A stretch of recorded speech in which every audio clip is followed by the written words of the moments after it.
the sporting chef.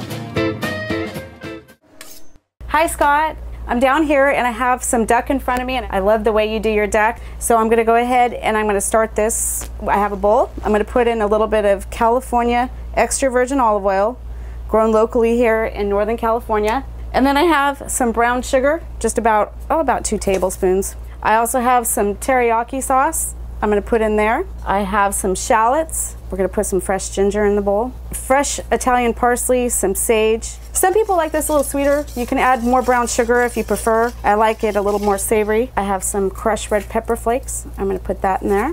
And then we have some salt and some pepper. Last but not least, some Jack Daniels. If people prefer to use the recipe without the alcohol, you could put some type of fruit juice into it.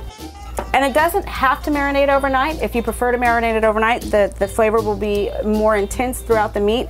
My preference is about 4 to 6 hours in the refrigerator. So you'd want to put the olive oil in after the pan has gotten warm, so that when you put the meat into the pan, you get a nice sizzle, a nice sear, and it doesn't start to steam the meat. I'm going to put it fat side down. See, it's just starting to smoke, that's perfect. Get a nice sizzle. You don't want to crowd your pan.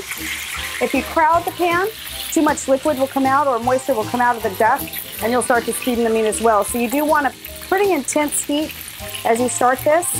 I'm also going to put just a little bit more fresh ground pepper and kosher salt. I do ground my pepper freshly before all my ingredients. That's also kind of important. They lose their flavor in the containers while they sit on the shelf.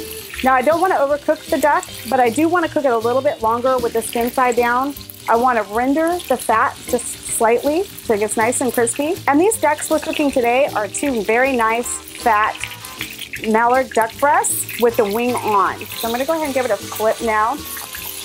That's caramelization. There's a lot of brown sugar in the marinade, so it's going to get it nice and brown, a nice golden color. That's a lot of the sugars plus the fat rendering. This is cooking nicely. We're getting a nice crust, a nice searing on both sides. So we have the duck breast that's been resting so that the juices will distribute evenly through the meat and not go all over the board when we start to cut it. So I have some specialty lettuces, some small baby greens here. I'm just going to rest one of the breasts there. And then the other breast I'm going to cut. I use the skin side, the nice crispy rendered fat side, as our presentation side. So this is the side you want to see. I like to slice it somewhat thin, and hopefully you can see that. It's a nice medium rare. You can cook the fat side down a little bit longer if you choose. Oh, it looks and smells wonderful. I wish you folks could smell this. And then what I'll do is slide my knife underneath so it gives a nice little presentation. I have a homemade vinaigrette, a balsamic vinaigrette. I'm just going to drizzle all over this. And that, Scott, that is how we do duck in a truck.